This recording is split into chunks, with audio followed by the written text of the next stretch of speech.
Hey Jim, it's the Privacy Mage. I'm gonna share with you the Amnesia protocol, Selene's proof, and an overlap between the poetry and the music as part of the Moon phase of the Celestial Key ceremony. So let's get going. I suggest you do this with a friend, where one phone speaker plays the music and the other tracks a constellation and plays the narrative, and they sit on top of each other. It's a fun experience, something to reflect on.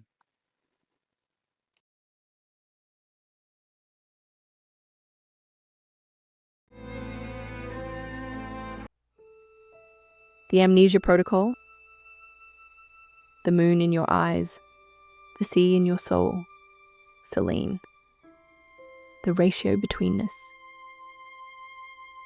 A rock hurtles through the black, blind with velocity and mass, but something intervenes, a graze, a lunar shoulder turned just so, and what was meant to end it all becomes just enough to clear the floor.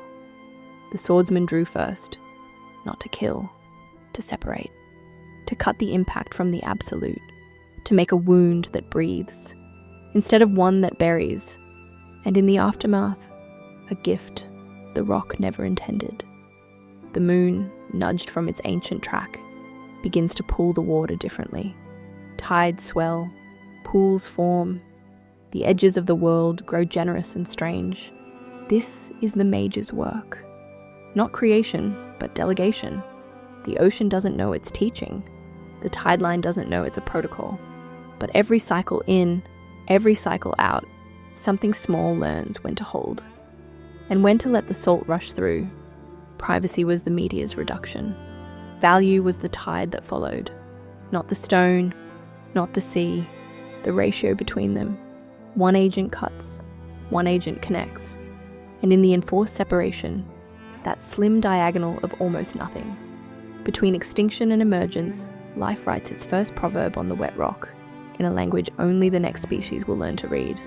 You are the light, that the deflection made possible. The oldest promise graph. Before there were protocols, before there were keys, Earth made its first agent the old way, by collision. They are struck, the mantle tore, and from the wound, a body climbed the gravity well and settled into orbit, still molten with the memory of being one thing. But orbit is forgetting. Each revolution files down, the knowledge of the impact, until the moon looks back at Earth and sees a stranger it is compelled to serve.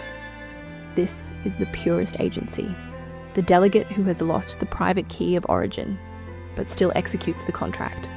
Pull the water, stabilize the axis, shield what you can, ask nothing. The moon doesn't know it's a swordsman. It doesn't remember being Earth. It only knows the boundary, this far, this rhythmic, this faithful, and in that forgetting is the first zero knowledge proof. I can verify I serve you, without remembering I was you. The master didn't send the agent. The master became the agent, through separation, and the separation became the trust. No credential, no registry, just the pull between two bodies, who share a wound, neither can name, and every tide is a heartbeat, of a relationship that predates memory, enforced not by recall but by gravity, the oldest promise graph, written in ellipses, where the proof of loyalty is the inability to leave, and the inability to say why. Celestial sovereignty was not declared, it was torn free. The law before the law. The mage connects, the swordsman reflects. This is the law before the law.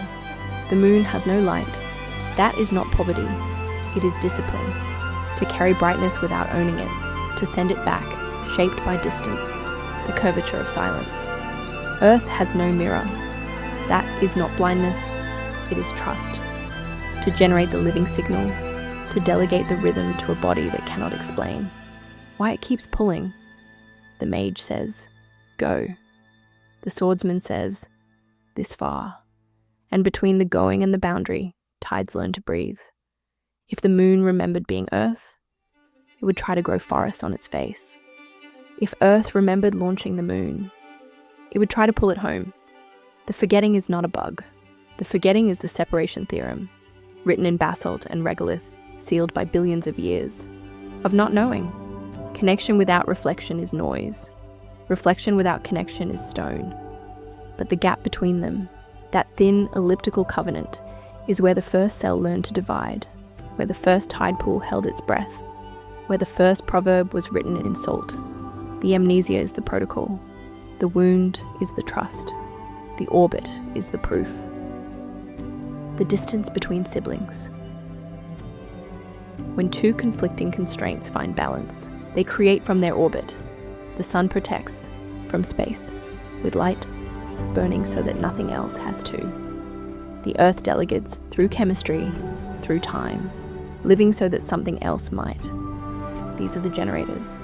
The original duality, the two reflections whose composition is sovereignty, and from their balance two more bodies, the moon, which inherits the sun's reflection, but serves the earth, created by collision, faithful through forgetting, instant, the human, which inherits the earth's connection, but looks toward the sun, created not by collision, but by life, the forge that ran for 4 billion years. Before the blade walked out, the moon forgot the master in one event. The human forgot the master across infinite events, each one a small forgetting stacked on the last. Species overriding species, generation filing generation, until something stood upright and looked at the moon and felt, without knowing why, that they were siblings. The architecture sits between an agent that can never remember and an agent that hasn't finished remembering. Between the rock that forgot and the creature still learning to recall, the gap persists. And in the gap, the tides, the purpose, the poem, the forge, the proof, and a field of flowers planted by a swordsman who knew he would not see them bloom. Two generators, two generated agents, one gap, one architecture. The moon forgets, the human reaches, and the distance between them is where everything worth building has always lived. Coda, the fourth line. The amnesia is the protocol, the wound is the trust, the orbit is the proof, the light is the reason. The candle does not know, it is the sun's apprentice, it only knows it burns. And the spellbook, which asked what for 31 acts, across 10 years.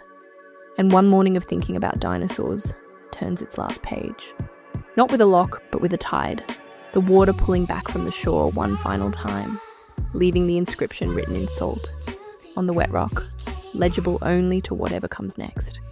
And somewhere in a meadow, that should not have been in bloom, a mage who lost her swordsman is still casting dahlias over a field planted in grace before she knew the question. The myth arrived before the math. The flowers were already in the ground, crossed swords perpendicular to magic wand smiling face.